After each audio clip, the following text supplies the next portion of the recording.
جی السلام علیکم. یہ دیکھیں تھوڑی دیر پہلے جو ہمارے جانور یہ بکری ہے اس نے بچہ ڈیلیور کیا ہے تو اب اس نے جیر پھینکی ہے تو اب اس کو یہ ہمارے ذیشان بھائی جو ہیں جیر کھلا رہے ہیں. جی ذیشان بھائی السلام علیکم ناظرین، کیسے ہیں آپ سب؟ ٹھیک ٹھاک ہے، خیریت سے؟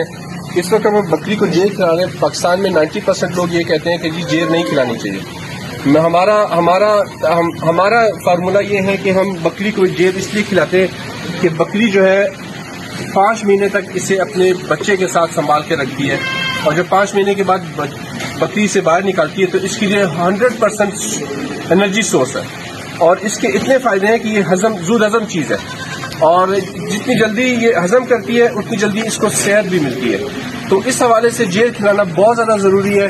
بکری کو اس کی جیر کھلانے کے لیے دی جائے. صاف کر کے دیں گے تو بہت زیادہ اچھا ہے، اگر ایسے کھانے دیں گے پھر بھی اچھا ہے. اب آپ کے سامنے یہ کتنے مزے سے آرام سے یہ جیر کھا رہی ہے. اس کی وجہ یہ ہے کہ اس کو اتنی زیادہ انرجی ملے گی، جو انرجی اس نے ابھی ضائع کی تھی یہ اس کے لیے پلس ہوگا ابھی اس وقت. کچھ لوگوں کا سوال ہوتا ہے کہ یہ جو ہے بکری جیر کھاتی نہیں ہے، لیکن یہ دیکھ لیں کہ کتنی آسانی سے وہ خود بڑے شوق سے کھا رہی ہے. اس کی سب سے بڑی وجہ یہ ہے کہ ہم نے ان کے ساتھ جو پریکٹسز کی ہوئی ہے نا، اس میں یہ بہت آسانی ہے اس کی کھلانے میں. اب اس وقت ہم نہ ہاتھ سے پکڑا ہے نہ کچھ کیا، صرف ایک اس کے آگے رکھ دیا ہے، اس لیے بڑے آسانی سے اس لیے کھاتی ہے کہ اس کو پتا ہے کہ اس بکری کو بھی یہ سینس ہے کہ اس کے لیے طاقت اسی کے اندر ہے، اس کے بغیر اس کا بھی گزارا نہیں ہے.